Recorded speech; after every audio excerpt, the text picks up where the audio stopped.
Assalamualaikum warahmatullahi wabarakatuh. Perkenalkan, nama saya Nur Faida, stambuk A2212038. Di sini saya akan membahas mengenai sistem imun.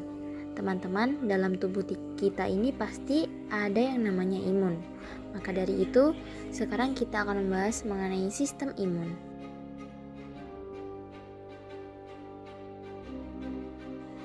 Jadi, imunologi biasa disebut juga dengan bidang studi tentang fungsi, kegunaan, beserta gangguan sistem imunitas pada tubuh.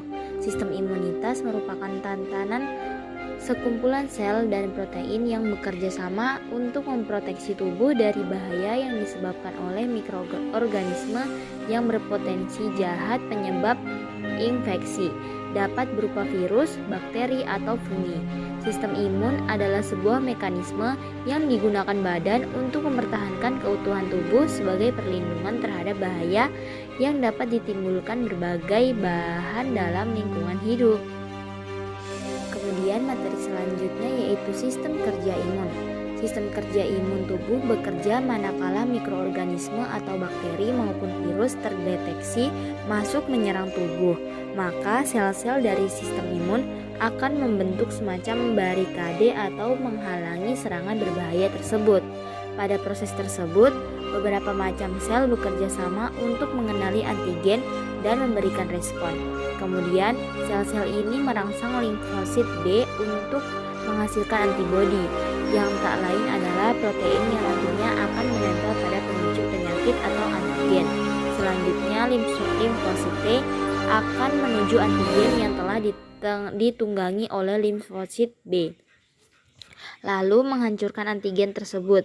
Begitu juga antibodi telah diproduksi. Antibodi akan berada dalam tubuh dalam beberapa waktu, sehingga apabila bibit penyakit atau antigen kembali, antibodi sudah tersedia untuk melakukan peranannya.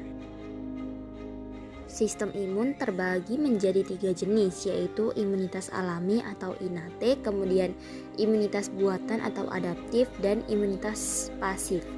Yang pertama yaitu imunitas alami atau innate. Saat lahir, manusia dibekali dengan sistem imunitas alami atau innate immunity. Sistem ini terdiri dari perlindungan baik dalam maupun di luar tubuh. Sistem imun ini juga disebut sebagai sistem imun non-spesifik, karena imunitas ini tidak bisa melawan penyakit atau gangguan tertentu.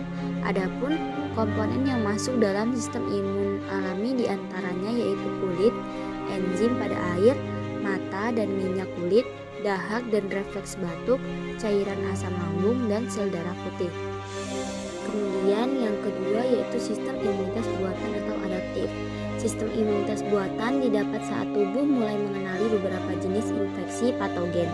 Biasanya tubuh memiliki imunitas ini setelah terserang penyakit tertentu. Proses dari pembentukan imunitas buatan ini terjadi saat tubuh terserang patogen. Patogen tersebut kemudian diproses dan diidentifikasi oleh tubuh. Kemudian sistem imun akan membuat antibodi yang didesain untuk mengatasi serangan patogen tersebut. Setelah sembuh, sistem imun tubuh akan mengingat penyakit yang menyerang tubuh. Jika telah terinfeksi dengan gangguan yang sama, tubuh sudah lebih siap melawan gangguan tersebut. Kemudian yang ketiga yaitu sistem imunitas pasif. Agar kekebalan tubuh semakin baik, imunitas pasif diberikan pada tubuh. Jenis imunitas ini didapatkan dari sumber lain kemudian diberikan pada tubuh. Contohnya adalah ASI yang diberikan pada bayi. ASI mengandung antibodi yang kemudian ditransfer kepada bayi saat ia menyusu. Selain dari ASI, sistem imunitas pasif juga didapat melalui imunisasi.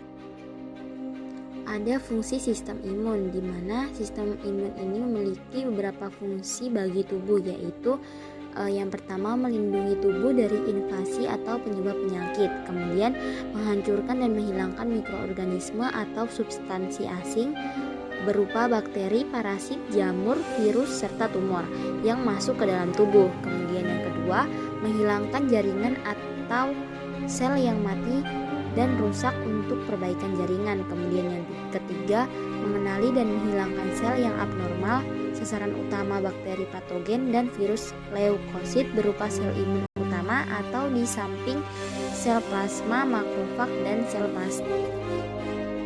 ada beberapa faktor-faktor yang merendahkan sistem imun.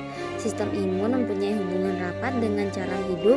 Berikut adalah faktor-faktor yang merendahkan sistem imun, yaitu ada siklus tidur, kemudian kebersihan, nutrisi makanan, usia, dan stres. Apabila sistem imun kita menurun, maka lebih mudah mendapat jangkitan penyakit. Orang yang punya sistem imun rendah mudah berasa letih, tidak bersemangat, senantiasa selesema, jangkitan khusus, atau makanan yang tidak sesuai akan menyebabkan muntah dan mual. Apabila seseorang tersebut mempunyai luka, maka sembuhnya akan lama, alergi, dan sebagainya. Baiklah, itu tadi adalah pembelajaran mengenai sistem imun, mata kuliah, fisiologi dan anatomi manusia. Dan terima kasih. Saya akhiri. Wassalamualaikum warahmatullahi wabarakatuh.